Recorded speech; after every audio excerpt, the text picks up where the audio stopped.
How to link Shopify products. So here from the homepage of Shopify, I'm going to go to products and then I'm going to go to the section for collections.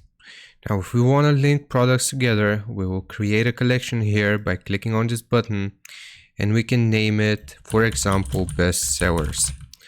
So we can also set a description here, best selling products, or you will customize this to your liking, and we'll leave the collection type as manual, and we can also add an image here from the right hand side.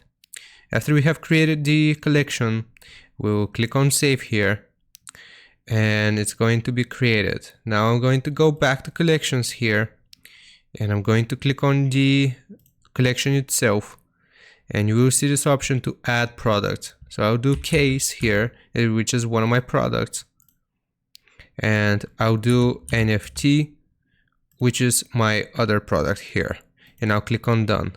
Now we will have successfully linked these two products into one collection on our Shopify store if we just click on save here.